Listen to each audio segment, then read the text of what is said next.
What is up, guys, and welcome back to the Sweat It Out podcast. Today we have an amazing individual with us here.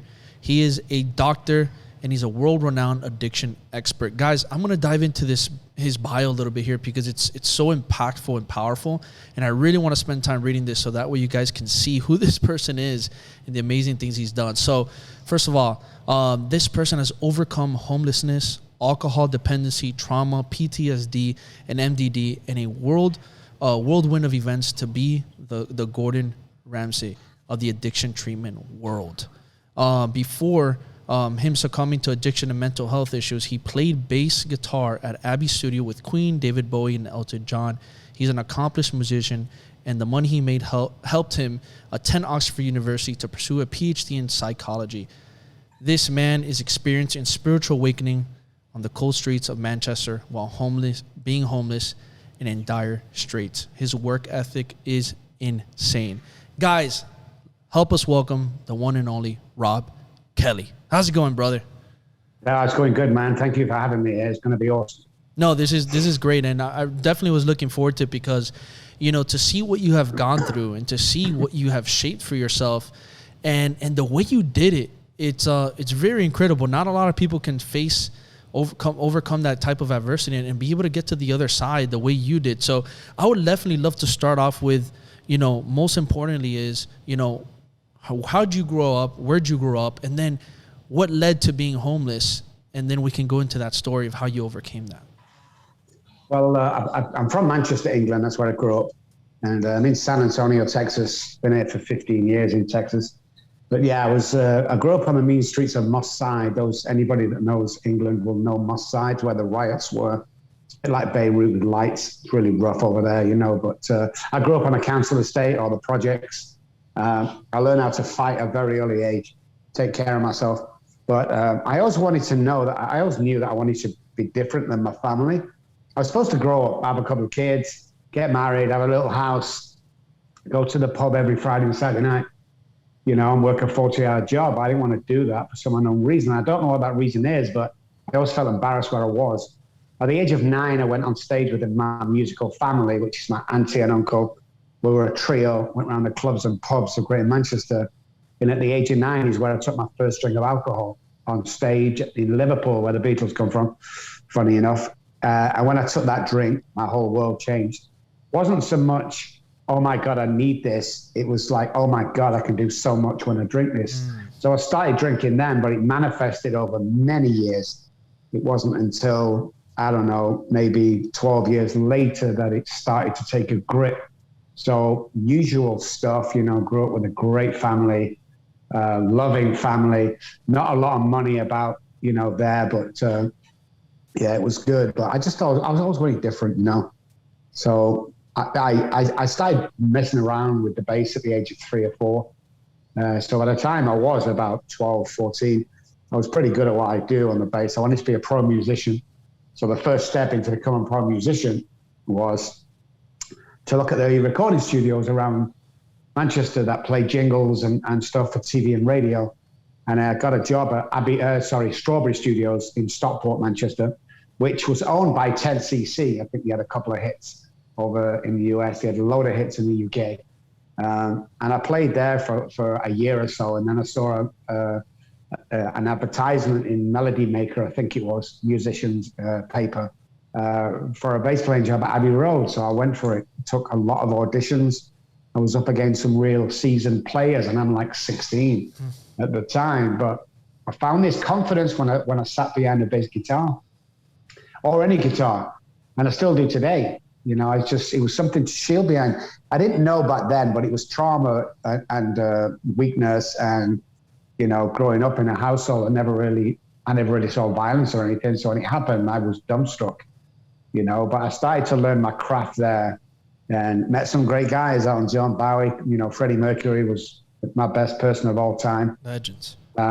So, yeah, we had some really deep talks into the night. But by then, my alcoholism had taken off. And, of course, there's lots of drugs around the music industry. So I got into cocaine and amphetamines as well. Rob, let me ask you something. You know, And the fact that you brought that up, I know a lot of people have probably seen especially in the music industry, in the rock and roll industry, a lot of, like you were saying, alcoholism and drugs being used. Now, during that time, I know you said that when you got your first taste of alcohol, you saw what it can do. How was that being around those individuals, seeing them do it? Was it more of like, well, if they can do it, then I can do it? Or is it more because I got to just do it to fit in? Oh, that's a great question. God, in all the years doing podcasts and TV and radio, no one's asked that question. I think it's a bit of both, to be honest. Definitely always want to fit in. As an alcoholic, we never fit in. We always want to be normal, but we're never normal. So you have to kind of psychologically turn that around. So there was lots of alcohol and drugs around free, which is always a bad news for an alcoholic because he's never going to turn that down. So yeah, you have to fit in. There was kind of, I don't know, there was kind of a thing where if you didn't drink and take drugs, you weren't trusted in the industry. And I know that might sound crazy, but there's a lot of drug busts and stuff. So, I hung around the guys that were protected by people who were protected. So it was pretty safe for me. So yeah, I think it was a bit of both. And, I had some amazing times that I don't remember too well because I was wasted most of the time, So crazy world I was in, but it suited me at the time because I was sweating more and more and more. It's crazy to think because sometimes it's like, man, some of these things that we go through life or had to do in life, it's kind of like it had to serve us a purpose or a reason during that time to then elevate us to somewhere else. So would you say ultimately, like, can you sit happily at the end of the day and say, you know what, I don't regret any of that because of the position I am today? 100%. Absolutely. And people say that to me all the time. Would you miss the homelessness? Would you change about your kids? I've never seen my youngest child since the age of 1. Would you change all that? And I say, no, I wouldn't, because what I do today helps millions of people with the TV shows and the therapy and the practices around the world. But I had to go through that stuff. And I always say that my homelessness, and it was only for 14 months, but it was real homelessness. It wasn't couch surfing. I slept under trees and in cardboard boxes and begging for money. It's like a semester at Harvard. The stuff I learned, the stuff I got taught. And then when people come to me today, they go, what do you know, Rob? Look at you in your big house and driving that really expensive car. What do you know about homelessness? And I go, sit down, my friend, let's talk about that. What do you know about stabbing your wife because you won't let me finish drinking? Sit down, let me talk to you about that. What do you know about being, battered and molested on the street? Sit down, let's talk about that. And it seems like my past is my biggest asset today. It's so crazy, but I say it all the time. I think that, especially in the world we live in, like, I think that's what makes people unique. That's what drives, results in the world, is when you have people who have gone through these things, have faced adversity, had to overcome these different battles, that make you unique to help other people. And that's why I'm a huge advocate of, like, accept being different, accept the things you went through. Obviously, as long as you keep working yourself to become better, but through those tribulations and traumas is how you can truly impact people at the end of the day. Now, being with the homeless topic, I think, especially that you have experienced, you've gone through it for 14 months and actually experienced it. Do you truly feel that anybody can get themselves out of this situation? Or is it something that, some can, some can't? Like, what is your take on that, especially being in that position? If you're suffering from a serious mental illness, it's difficult. So let's put that aside for a second. If you're an average person who's had some bad luck or addiction, end up on the street, or you're just in a 1-bedroom apartment, or if you're in a life you don't want, everybody can be somebody, everybody. And, it's open to the world, because people ask me all the time, oh God, you must be going to Oxford. That's got nothing to do with where I am today. It was luck. You find yourself where, if you look and you don't like your life, get a new life. If your wife's driving you crazy, get a new wife. If you're going to bed Sunday night with them horrible butterflies because you got that horrible job, get another job. People are so pushed down in fear and change anybody. And people used to always say to me, yeah, but I can't be president of the United States. I beg to differ today. We had a businessman running the country, not political, a businessman. So don't tell me you can't do anything. The only difference between you sat on your ass complaining And the guy, CEO of that multi-million-dollar company, he wants it and believes it more than you. Anybody? I came from homelessness, guys. Are you kidding me? 3% of people get off the streets back where I was on the street. 3%, the rest die. Anybody can do it. You just got to believe. What you can visualize in your head, you can hold in your hand. It's one of the biggest secrets of success. Don't let anybody tell you can't do it. It's because you can.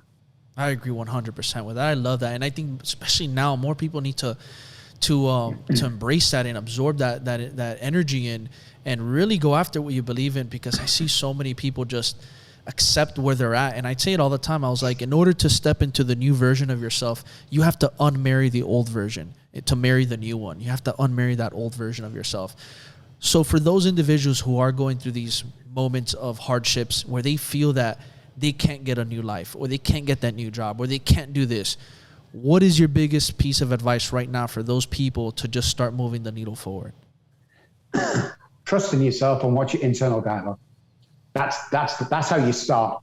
You have to believe that you can do anything in the world, whatever you turn your mind to. Why are you working for somebody? You'll never become a millionaire working for somebody. Start your own stuff. Start your own separate revenue. Believe in yourself. Watch your internal dialogue. Because me as an addict and alcoholic, I'm self-sabotaging your pathways. Most people do. And the internal dialogue will start by, waste of time, are you doing that? You can't do that. Comes from childhood. Someone around you, a caregiver when you was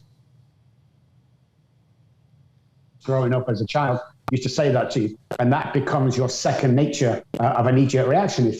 Well, it's a waste of time. You can't go to college like your brother, Rob. Stuff like that. That really affected me and will affect you. So again, start telling yourself, listen, I met Arnold Schwarzenegger back in the late 70s in Manchester. We was in charge of taking him round. So I was a bodybuilder once. How big was he? How big was he? Freaking huge. Huge. It was huge, man. But the thing is, he could hardly speak English. This was round about the time when Pumping Iron came out. It was like an underground movie. He wasn't known, couldn't speak English. He wasn't going anywhere. He had a great physique. That's it. And we got sat one night. We're talking away in this little apartment where we let him stay. And I said, "What are you going to accomplish now? What's next for you apart from the posing?" And he said in broken English, first of all, he didn't say I want to. He said, first of all, I will become the highest paid actor in the world. And we laughed because you can't speak English. So mine movie stars. So we laughed. What's the second one? And he said, I want to be a governor of a state, preferably California. And we laughed because quite well he couldn't be. And I said, what's the third one? He said, I'm going to marry into the Kennedy family. Boom, boom, and boom. End of story. And ever since that day, I've always thought, yeah, you can do anything, but you've got to start believing. My friend's Gordon Ramsay, the TV chef.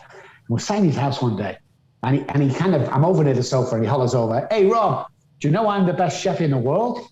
And I said, yeah, because you can cook really well. And he said, hell no. It's because I tell everybody I am.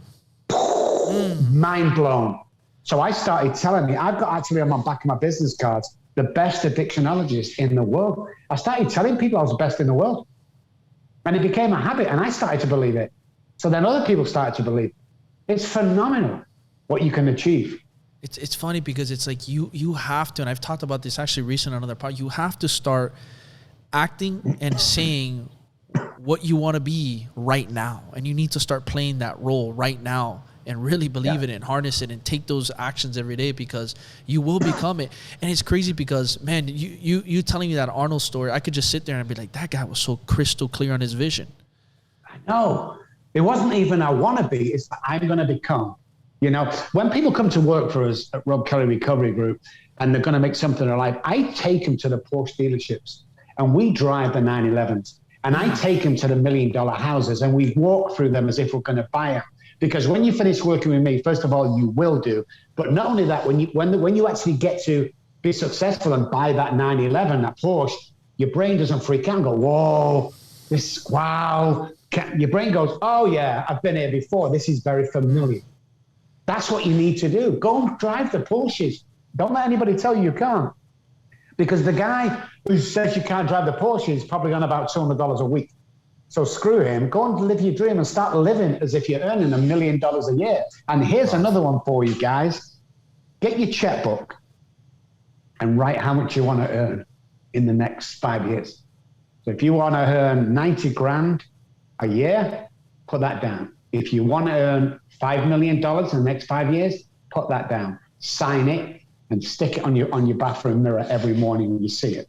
I know a guy that did that. And I know several people. I did it myself. I wanted my first $1 million. And when I got my first $1 million, obviously I'm an alcoholic. I wanted 2 and I wanted 3, you know, but it does come true. But nobody's going to come knocking at the door and go, hey, Johnny, you want to earn some big money? You want to drive a big car? Nobody's going to do that. And everybody, and here's another key to life, everybody is just as scared as you. Everybody is just as, I'm not too, even the CEO guy. Some days he goes, God, I can't believe I'm getting paid for this shit. You know, God, what if they find out that I'm not really? Everybody does that because I've worked with people at the top, highest footballers, actors, movie stars, and the lowest of the low, you know, like me, road sweeper at once, you know, doesn't make any difference. You know, everybody's thinking the same. So you have to grab life. Grab it. What's the worst can happen? Yep. You don't earn $1 million, big deal. What's the worst can happen? Heck, they can't the worst Christmas is the worst is you make $50K less than that million. Exactly. That's how. And once you start getting on this life spin, it's very contagious. Because I said when I came over to America 15 years ago, I kept saying every month or every year, how far do you think I could push this to my wife? And she's like, you can push it as far as you want. My last program I was on went out to 18 million people. Really? Yeah. Because I said it was going to, and I believed it, and I said it. If you're a religious guy, God said, let there be light. He didn't think it. He believed it and said it out loud. I will be successful. I will have 100 grand in the bank by the end of next year. Start saying it. It will happen. Believe me, it'll happen. Saying it and then intentionally believing it. Oh, yes. Crazy what the mind can really do. That's why I'm a big believer. I'm like, you can bend reality to how you want it to go and work out for you. But again, it's just, it all goes back here.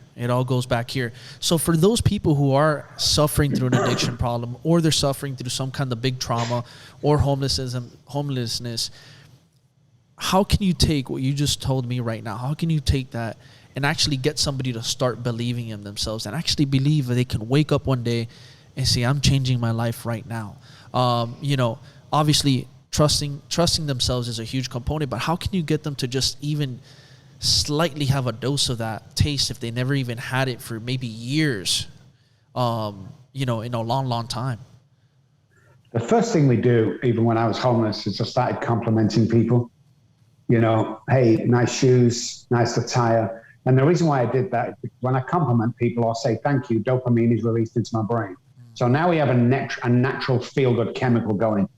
Kind acts, even if you're on the streets or you know it, kind acts communicate with other people on a daily basis and become. And if you can afford that new pair of pants, shoes, shirt, whatever it is, even if you're homeless, if you're begging on the streets, buy a new shirt. I like that. Start thinking that this time next year, you're going to be in a $500,000 house.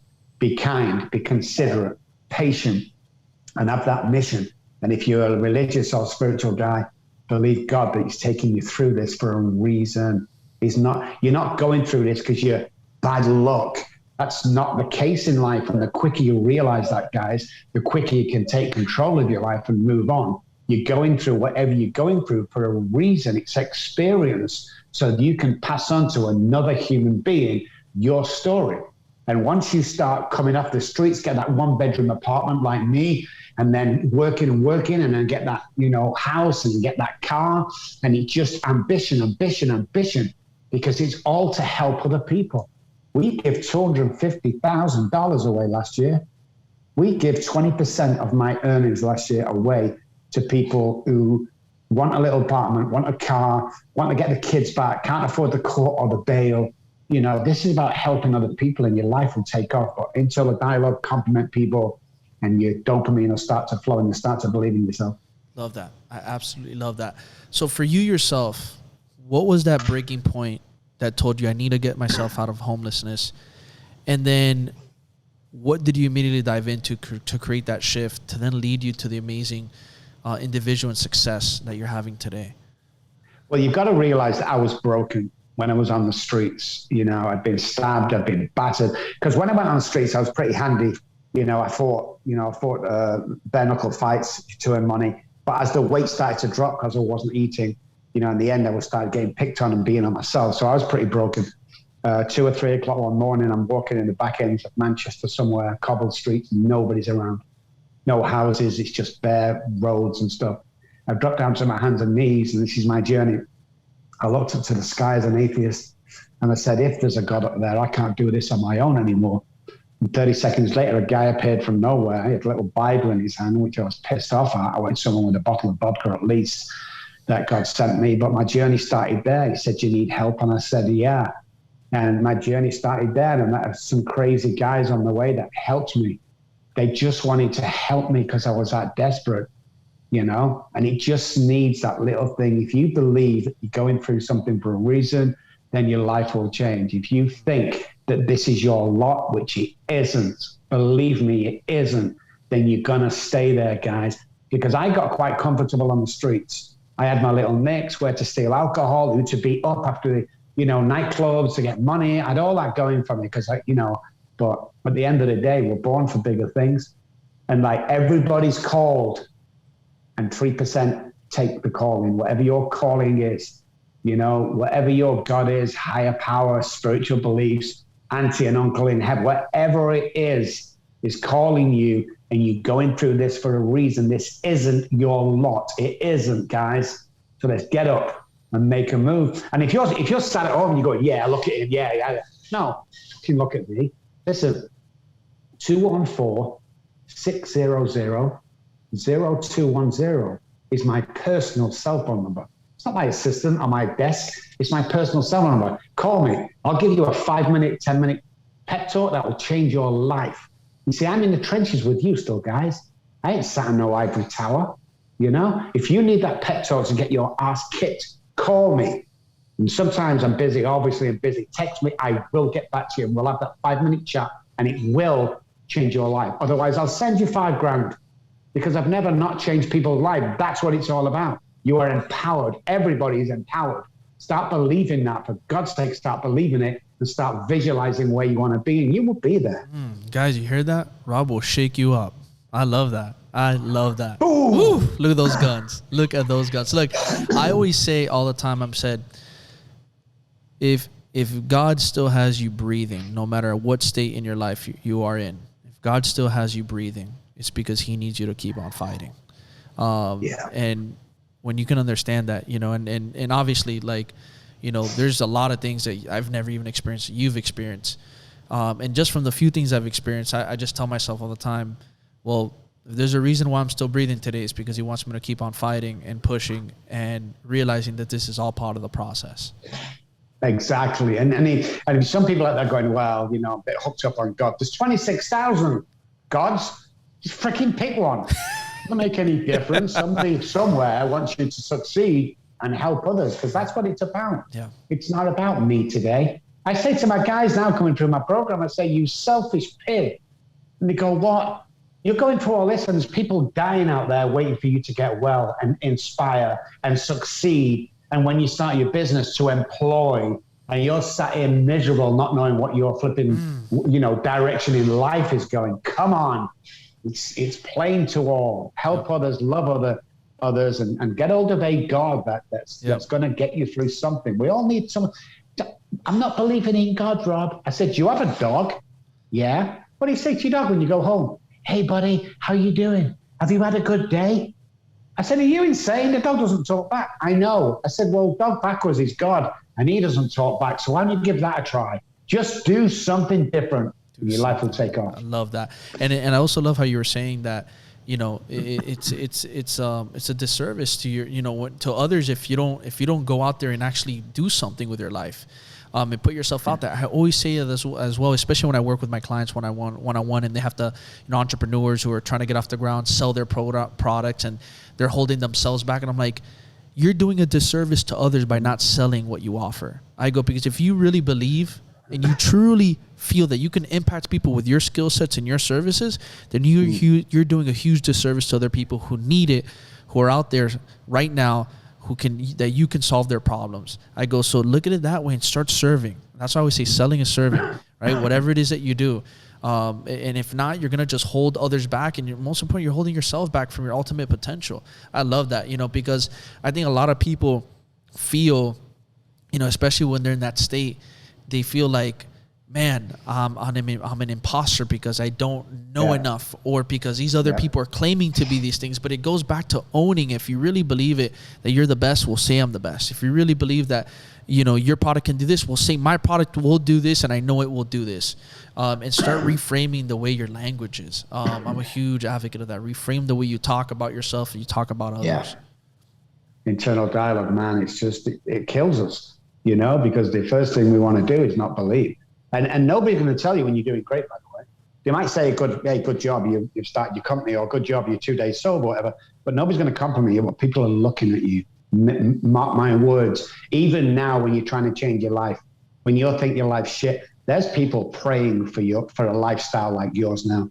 I don't care if you're on $100 a week. There's somebody praying for your lifestyle, and you did once. Stop getting complacent. Move on. Show these people how to do it. Become a mentor. Become a leader. The world needs leaders. Yes. Especially with everything going on now. There's no leaders. Men wants to, I've got nothing against this, by the way. I'm not going to get into a political argument, but men want to wear earrings and put makeup on. Where's the fucking real men?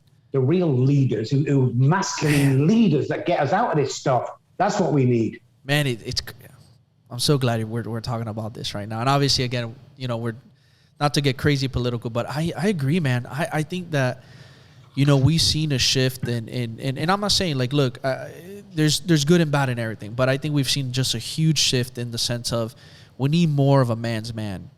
Coming back into that role, because I say the leaders of today are the leaders of the future are being built today. And we need more of that. We need more people to step into that role again and be those leaders. And what I mean by being a leader, it doesn't mean that you're going out here and being an arrogant person or you're being this ass. No, it's stepping into a role that, you're going to accept and show other people and guide other people how they can do things and guide them into bettering themselves, exploring their skill sets out there, and just really bringing back some of those roots of what it is to have those morals and values set in place, and look, I agree with the whole thing of, again, you go back in time, men can't cry, men can cry. Yeah. Men have their moments. Yeah. I agree with that. And I'm not, I'm not against that at all. You need to release that and you need to get that out. But I do agree where men have softened up, men have taken a different direction, and you don't see that masculine man how it used to be, the way it was before. And I feel that we too strongly need that back. Yeah, 100%. 100%. I mean, if you don't think you're a leader, and you believe in God or the Bible or whatever, look at the disciples he chose. Really? He couldn't have chose a bunch of nitwits in his life. That's because anybody becoming leaders, you believe, find your niche in life. Everybody has one. Find something that you're good at and then start leading people. But yeah, I mean, you can, I've got no discrimination against nobody. I just think a strong, aggressive alpha male with a suit and tie on, who looks amazing, no matter what you look like, how much you weigh, how tall you are or short you are, just has that positive attitude that people can follow. We need more of those guys back. And walks with that level of confidence, I feel like walks with that, the demeanor comes in and is like, this person's on point. This person is here to impact. And you see it, you even see the statue, you see the way that, the structure of men compared back then to now, like you see a lot of the decline, even like the levels of testosterone in men have gone down. Estrogen has gone up in men.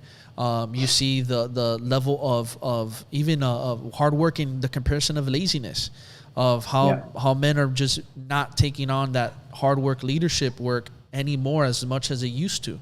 And they need to. And I agree with that. They need to look at that and go, I got a patient right now, and he's a high flyer. He's a Wall Street guy, and he's going out to meet a client that he's been with. The client's been with him for about 20 years. And as I'm talking to him, he's getting dressed and he puts shorts on and a t-shirt. I said, what are you doing? Well, he's going to turn up his shirt. He knows me. I've done this loads of time. Put a freaking suit on, dude. How dare you walk in? He gives you $10 million a year. How dare you walk? Well, he expects it. No, he doesn't. What do you expect? He might be okay with you dressing in shorts and a t-shirt. Are you? And he thought about it for a minute and he put a suit and tie on and walked out the door. It's like, go that extra mile, man. Don't be satisfied with what other people are okay with. Well, I'm in my comfort zone. Champions don't get born in comfort zones. Losers get born in comfort zones. Step out your comfort zone. Do something tomorrow that you've never done before. Talk to a stranger. Yes. Ask that girl out. Whatever it is to step out of the comfort zone and you watch you grow.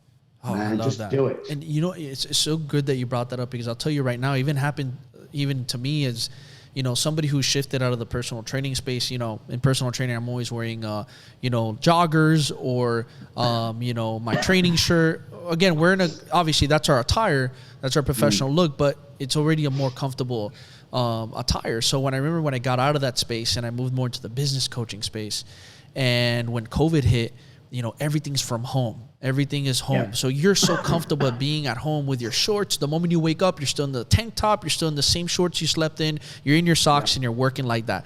And I remember it's so crazy. But when I started saying, you know what? I want to start appearing like this in front of other people. I want people to see me as the serious business person who they're going to see now, and that's who I'm owning. That's who they're going to know me as, not the personal trainer I used to be, or not this person, or not the whole typical COVID situation where everybody's just comfortable. And I remember I said, you know what? I'm going to start wearing nice clothes. Even if I'm working from home, I'm going to still wear it with my dress shirts, my dress pants, my shoes when I'm at home, so I feel good. And it's so crazy because it actually made me work more. It made me work harder. I felt like I was owning my position. And it was, even if I was in the same place working, just doing that one thing helped me tremendously skyrocket my business. It's so crazy how just even what you wear, what you're using. He's a big influencer. Yeah, we had a guy that was in his house, and he went to the home office like everybody else, and he would go in with, you know, joggers on or shorts on with a shirt on. And what we made him do, we made him wear his suit and tie every day going into the office, which was upstairs bedroom. That was to an office. When he come out, he put his normal clothes on. But when he went in that office, he dressed for success. And it's huge. You might know somebody. He might turn up in joggers and a T-shirt because he's the new office guy or a new contract. You turn up properly addressed. Act accordingly, dress accordingly, and speak accordingly. It will never get old. You know, because you can never overdress. You can always underdress. That's money right there. You can never. Well, say that again. Say that. I repeat that. I love that. I'll try to, because it's just come off the top of my head. You can never I don't know what I said. You can never underdress. You can never overdress, but you can underdress. Yeah. I love that. Now, that's true, though. You know. That is true. We become complacent. And if we get complacent, even with clients that we're working with, and we dress down to their standard because we're all friends, then you stop becoming a leader. You then become a friend. The world doesn't need more friends, needs more leaders. The world doesn't need more friends. These coming off the top of my head today, man. These are fire bits. I like these. Man, I gotta get one of these buttons that go or something. I gotta get something. One of these bomb dropping buttons. No, man. You know, Rob, I gotta say though, this is truly amazing information, because it's so true that, you know, if we want to reshape the world and bring it to a level of that leadership, of that, you know, being that first place, everybody, you know, being respected in their industries and being respected as people, we have to bring that leadership role back, and people need to step in and own that. So for you, when you started, you know, you got yourself out of homelessness, you went back to school, or you went to school and you started getting that PhD, you started becoming that leader. What was that process like? And in between that, because I'm sure it could happen, through that success that you're gaining, you got yourself out of a big position. Were there any moments that you almost retrogressed and went backwards to homelessness? Oh, yeah. Were there any moments where you're like, I'm getting a taste of this again and I'm going back? And how'd you get over that? So that way you continue moving forward. Well, my second marriage was a disaster. I should never have got married. And we started to build a business, and then I left. You know, we weren't getting on. We decided to break up. I left everything. I never took anything with me. I took my little briefcase with clothes in, and I went to live in a homeless shelter. That was 8 years ago. And I was homeless again, because all our friends were her friends. So I didn't have a car, I didn't have any friends, and I thought I'd gone back. But what I did is I grew even more better. See, I started to get complacent with the second marriage. I started to get complacent with the business. You know, when you're working with absolutely the biggest actors, paid actors in the world, then you know that you can repeat that because you value and they value you. So I started again, but it was more vengeance this time. It was like, okay, we learn from our mistakes and we move on. But there are times even today, I've got to tell you, when I fear homelessness to that much. And I'm not bragging here, guys. I'm trying to explain my addicted brain of the homelessness and the loss of money is I have to carry $250,000 in my checking account at all times. If it goes down to 200, I freak out. Now, that is personal information that I share with people and go, oh, you're just saying that to... I'm not. I ask my wife, I really freak out. I've taken my Wells Fargo app off my phone because I'm scared of going back. But what that does today is it gives me a new piece of paper today to write stuff on. You know, I'm not resting on my laurels going, I've got X amount of dollars in the bank, I'm okay. No, I don't know what we got. I'm just going helping the next person and moving on. So I think everybody, and I think sometimes it's healthy because of complacency, needs to remember where you come from, needs to remember really, if you're not careful, you can go right back there. I did, you know, on one occasion. And it's easier to go back too. And it's easier to go back. And sometimes not only easier, more comfortable sometimes to go back because we get into that comfort zone. You know, my comfort zone is alcohol every single time. And I'm never productive. When I was drinking, it was always, oh, I'm going to do this. I never did shit is what I did, you know, until I put the alcohol down and got my mind. And I found the secret. It's like quantum physics. Listen to this, guys. This will blow your mind. Quantum physics tells us that we can be 25 places on a basketball court at the same time because nothing's really solid. Our molecules built up. Okay? Think about that. 25 places at the same time. Where would I want to be? Oh, I want to be over near the goal. So when I get the ball, I'm going to whack it in the neck. I'm going to be bang the hero of the game. So people ask me, wow, how'd you get there? How'd you get that to position? You walk over and you take that position. You don't beg for it. You don't chase after it. You walk over and take that position. So if you want that job in that company for that manager or CEO or whatever, you imagine yourself already there. Walk over and take it. No one's going to stop you. Nobody is going to stop you. Only you stop Everyone yourself. sits back, you know. Exactly. The only enemy I've got is me. The only failure I have is me. And the only yardstick I've got is me. But I know there are loads of people looking up to me and doing what I do. And I help them. My haters, they go, hey, what can I do to help your business today? They go, what? I just posted shit about you. That's fine. I used to do the same when I was a kid. How can I help your business grow today? Because it's a mindset is everything, guys. It's literally everything. If you think you're not worthy, guess what? You're not worthy. But that's BS. We don't live in that. We go to them places. We live in that situation. Yep. We go to them sordid places because we learn of them, not even mistakes. We learn of them experiences to move forward so you know how to help somebody next time they come along because that's what selling is. If I can, everyone's a salesman. If I can sell you a dream that I've been through and believe in, then you can achieve that dream. If I'm going to sell you a car that I believe is a beautiful car and it will better your life, if you go with life with that attitude, you will succeed. End of story. And if you don't, I'll send you $5,000. I'm serious because this has been tried and tested over 30 years with 7,000 patients I've had. It's tried and tested. You know, this stuff works and it's unbelievable. There's an amazing life waiting for each and every one that listens to these podcasts. And if you thought for a second, oh, I just stumbled across it, you're wrong. You're listening to this for a reason or you're watching this for a reason. Believe me. Time to change, my friend. Time to change. Powerful. Powerful. So, Robb, how do you deal and work with beating complacency every single day? And how do you constantly win at beating your own enemy? And you have to remember that I have self-sabotaging neural pathways like every alcoholic and addict or depressed person, bipolar. So I'm on a loser for a day, but I don't. I get up in the morning, I say a quick prayer to God. I walk in the bathroom. After all these years, I look myself in the mirror and say, I love you 10 times. What I'm doing is I'm storing the subconscious brain. So when anything comes up I'm not sure of, I don't go, whoa. I go, yeah, I love me today. I can move on. Or I also write a list for the day. It's very important that you write a list for the day. Put 5 things on it. Just put 5 things on that list that you are going to complete that day. If you miss one of those things for whatever reason, you've taken a step back in complacency. If you complete every single one on every single day, all 5, and it could be breakfast, dinner, and lunch to start with, it makes no difference, but complete them every day. So just something, then anything. I know that I'm not going backwards. It's a yardstick, anything. I'm going to charge my iPad today.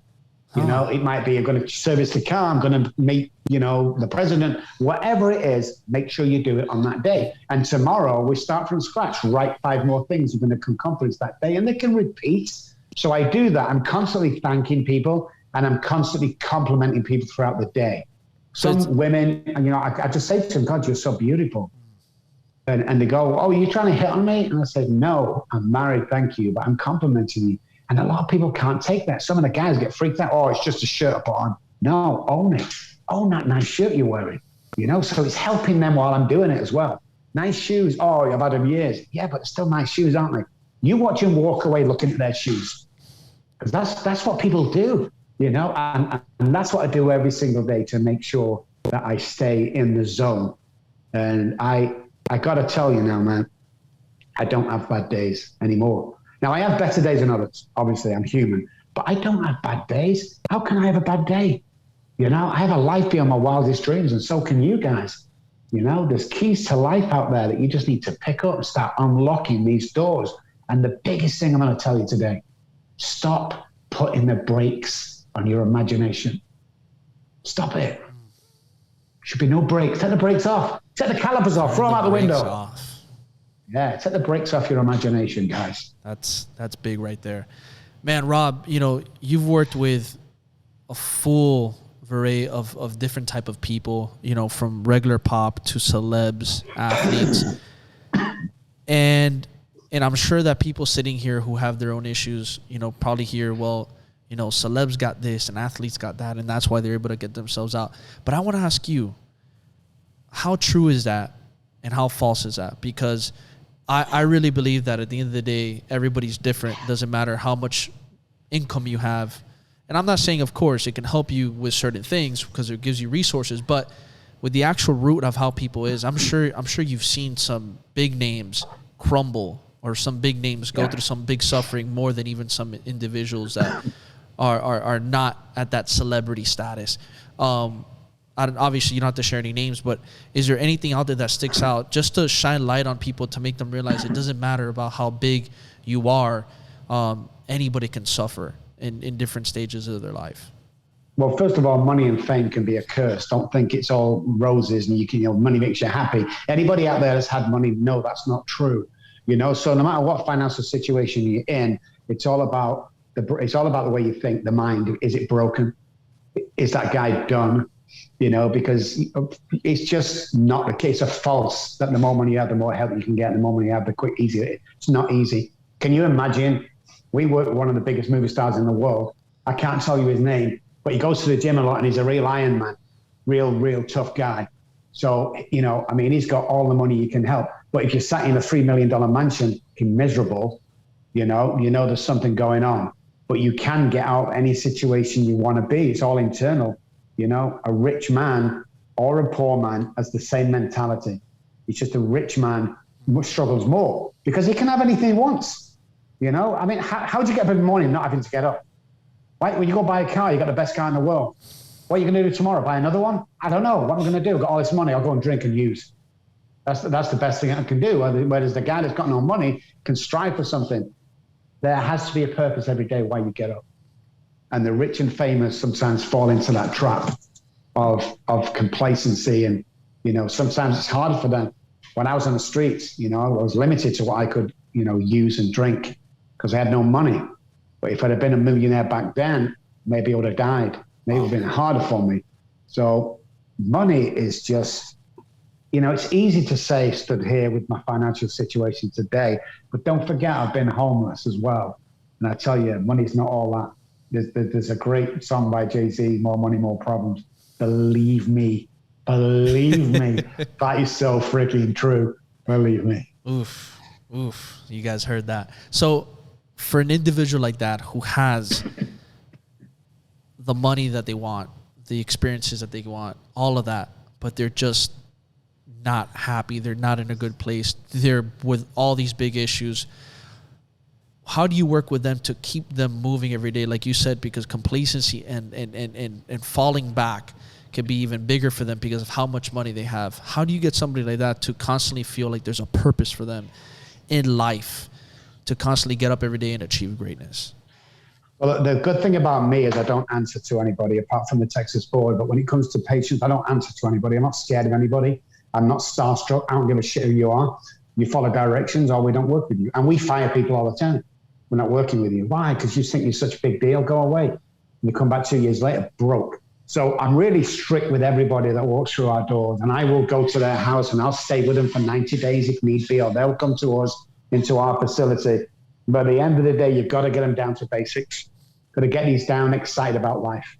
We picked a broken down actor from LA jail. He just told me if I was going to take him and he went missing, because he was always going missing, I would be back in his court. So we handcuffed him and we took him back to my ranch for 90 days. And about 8 weeks in, 9 or 10 weeks in, he got a script for Iron Man, and he pounced back up and became amazing again. But he had to go back to basics. If you come to us and you need the bodyguards, we'll provide them. But you're not riding horses and taking jacuzzis every day. That shit ain't going to happen on my watch. You got to start getting excited about life. Get down to basics. What the hell can you do with that money, that time? You realize some of these people show up at a kid's hospital for an hour. You know how many lives you're going to save when you do that? But instead, you sat at home thinking, poor me, poor me. It's about that. It's about human face-to-face, reality. That if you're rich or poor, there's a job for you to do, and it ain't got nothing to do with money. You'll be taken care of. But when you're getting paid, signing bonuses for like $20 million, and you come from the project, you're going to have some serious problems. It's just the way it is, and we mentor these guys through that.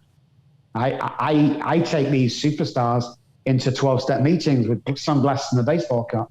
I've taken some of the biggest football stars, movie stars, musicians I took Eddie Van Halen into a meeting years ago, into a 12-step meeting. We sat there and I told him to say nothing and do nothing, because he's just like anyone else. He's just normal, and it got him that sense of normality, because taking his hat and glasses off, he wouldn't be able to get out there for autographs.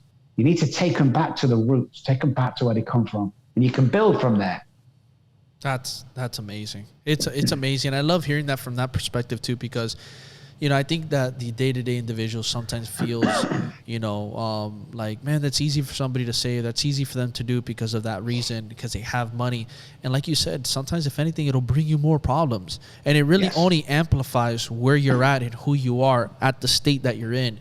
If you're somebody who's a good person, has always been a good person doing good things, well, money will help you do better things. And if you're somebody who's suffering and, not so much a great person, or you're not in a great spot, well, money's going to make that worse, so. It's funny you should say that. That is freaking amazing you said that. Because somebody told me something the other day, and he said, just what you said. All money does is exaggerate who you really are. So if you're a dick, you're going to be a bigger dick with money. Yep. But if you're a kind person, you're going to be even kinder with money. It's so true. I love that. It's crazy, because it just amplifies who you are already. And that's why I'm just like, you got to just work on yourself and be the best version you can every day, because that's what it's about. If you are the best version of yourself and you have money, then you have an abundance of resources to do beautiful things in the world for so many people, for your family, your friends, for missions that you want to complete, for goals you want to hit. And the impact you can drive is beautiful. But if you're a person who's in a corrupt state, or in a state of not well-being, well, that money is going to end up doing probably worse for you, and that's why it does always go back to work on yourself every day. Work on being better. Doesn't mean that you have to aim and be the best tomorrow, but work on being better the next day and the next day and the next day and the next day. And I always say, if you can go to bed and if you can truly go to bed and you can ask yourself and kind of rewind your day and say, did I give it my best today? Did I give it my best? If you can really sit there and say truthfully, did I give it my best today? Then you succeeded that day. And again, not every day is going to be your best day, but if that day you said, I gave it the best at where I was at today, and you can honestly sit there with that, then you did a great job for yourself. And that's what I believe. That's what I believe. It's especially for me going on. One of my things earlier on in my life, going through some of my struggles was regaining some of that belief again. And even I'll say even this year, the year of COVID, man, COVID was, if anything, for me, it was a booming year. COVID did financially was probably my best year, those 2 years. And last year, was this past year that passed was a big struggling year for me, going from, being with my daughter's mom to immediately one day to another, that's it, co-parenting, figuring that out, other problems that I face that I've mentioned in the pod. I won't get crazy deep into it, time reasons, but and it was crazy because just a year or two before, I had the biggest financial years I've ever had, and I got into this position in my life where I'm like, man, why do I feel like? And it was just because all this stuff that started happening. I had to start getting my health back, number one, treating myself, giving myself self-care again, and taking myself back to those roots of what made me who I was. And it's so crazy, but just those little things make such a huge difference. And I really appreciate you, what you do, who you are, sharing your story, because, again, for centuries and centuries, stories is what changes people's lives as well. I'm a big believer in that. Stories is what's made people become who they are one day because they heard it from somebody else. Stories is what helps, make a difference. Stories is what drives sales. Stories is everywhere. And people who can tell their story impactfully and share their story are the ones that you really see having success, because again, through those issues that you may have faced yourself, you can really affect somebody else's story moving forward. It's true, man. I'll tell you, a lot of people don't know who they are. So they hear these stories and they connect with them stories, and then they can go out and move forward, because a lot of people are lost out there, They do 9 to 5, they come home, they have troubles, they're divorcing, all these problems thrown at them, and you've got to look at my part in all that. That's what I do today. No matter what happens, if I go outside and the next door neighbor comes over and punches me in the nose, what was my part in that? And there's always a part. Once we start looking at that and we start bettering ourselves, we hear these amazing stories of success and failure, of what we can be. And the mirroring part of the brain takes that on board, just takes it on board. And that's when you hear people go, I want to be just like you. You've connected with the part of the brain that mirrors each other. And if you can touch millions of people, which with the ripple effect we both have between us, the things that we do is just amazing. We help people, but nobody comes up and goes, hey, great job, guys. Nobody does that. They just don't do it. I was in the office some years ago, and they had a trainee counselor and a proper counselor who's been with us years. And the trainee once said, God, did you see what Dr. Robb just did? That patient come in, he was suicidal. He went out, he was skipping and whistling. He's amazing. And the therapist said to her, yeah, I know. Have you told him that? Oh, no. Oh, gee, no. I mean, he knows, but we don't know. We don't know. So I want to say to you today, thank you for what you do. Thank you for the inspiration that you carry and the hundreds of thousands, if not millions of people that you've touched with the stuff you've been doing, and the stuff you do today with this podcast is absolutely phenomenal. I did my research. Courtney goes out and does all the hard work for me. It's funny because she comes back and goes, you need to be on this podcast. And I used to go, well, who is it? How many followers he got? But she just says, you need to be on this podcast. When she gets someone like you, they go, need to be on a podcast. I go, okay. She has that tone in her voice. You need to be on that podcast. Okay. Because we were brought together for this. Was meant to happen. It was always meant to happen. We both know that. I appreciate that. No, I appreciate it. And I appreciate you coming on here because, I'll tell you right now, a lot of people need to hear stuff like this. A lot of people need to be moved. A lot of people need to be touched. And a lot of people need to start putting those walls down and accept and absorb this kind of information to allow themselves to start changing. And it's an honor to have you on here. It's truly an honor to have you on here because, and again, aside from all the accolades and the stuff that you've done, just your story, man, your story. I felt like I was there. I felt like I was actually walking through next to you as you were telling me your homelessness and what you had to go through and working with these individuals. Your story alone, you know, drove a ton of impact in me, and I'm sure with a lot of people in this audience listening to that, they're going to be able to take on and become better leaders. And at the end of the day, that's what we need to do, is become better leaders. And one of the biggest things I have about leadership, and I say this all the time, is every follower can be a leader and every leader can be a follower. And always lead to follow and follow to lead. Because at the end of the day, if you want to keep becoming a better leader, well, you're going to have to follow a leader that's higher than you. And if you want to be, and if you're a follower that wants to become a leader, then go find that leader and then start learning how you can lead your own pack. And right there, you start creating that ripple effect. And now you're getting people who are following and leading at the same time. And I think that's where you have that synergistic acceptance of everybody can work together. Everybody can lead in certain different ways. But at the end of the day, you have to accept that when you become a leader, that's where you can drive the most impact in anybody's life, and including your own life. But you have to start leading your own life first. Yeah, that's really important. You can't show or give away something you've not already got or gone through. That's one of my biggest sayings, is you have to have gone through it. You know, you have to be teachable. You know, I teach a book study, an AA book study every Saturday morning. And I always start off with, guys, I know no more than you do. I'm not pretending to know no more than you do. Just that I'm older and I've been around this book a little bit longer. That's all, you know. And that's what I start off, because I'm always teachable. And people will go, hey, he doesn't say that. He says this. And I go, wow, that's amazing. And then I praise them. God, did you hear that, guys? Then I'll start clapping. It's like, I'm never going to put anybody down because you know more than me. Otherwise, when I start becoming unteachable, my life's going to go downhill, man.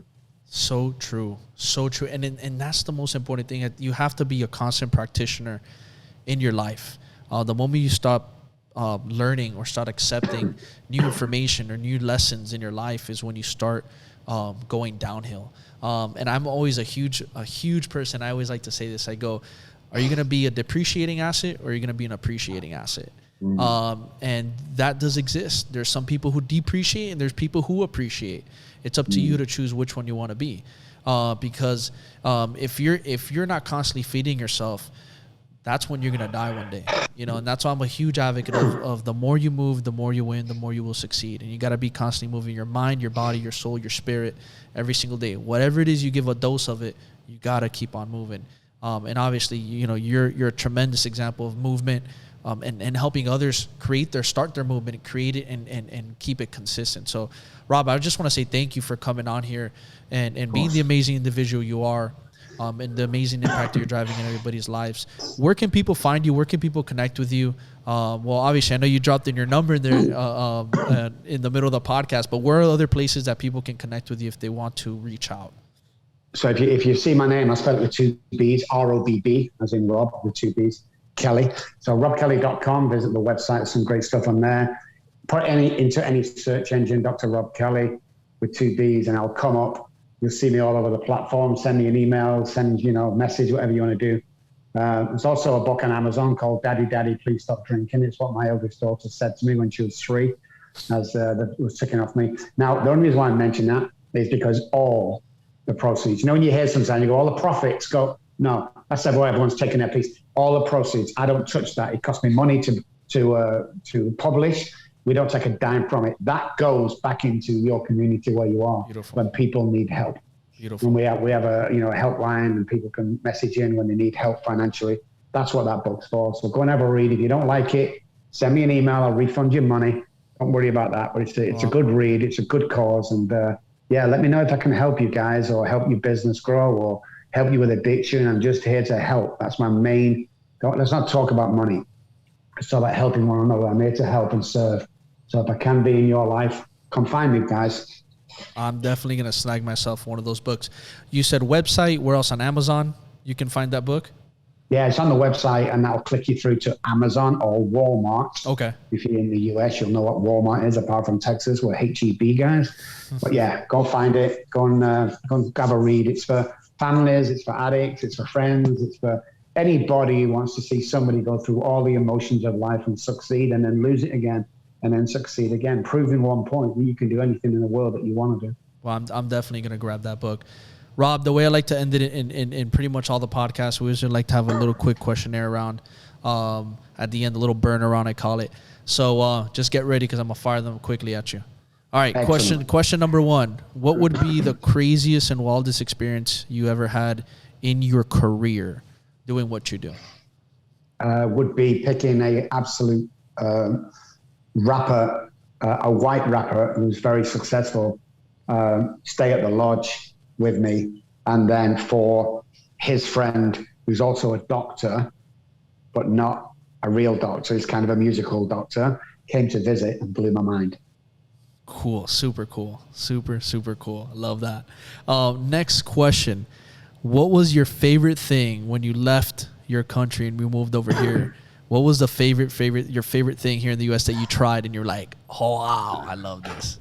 Well, it's not going to be food, believe it or not. It's going to be 2 things. You can turn right on a red signal light. Mind-blowing.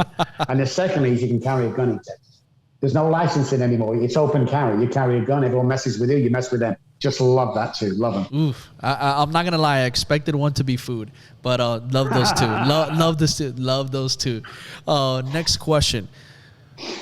What would you say was the one thing, if you could say one thing, maybe one word that you say hit you, or you can define that moment, that was the turning point of your life? Empowerment.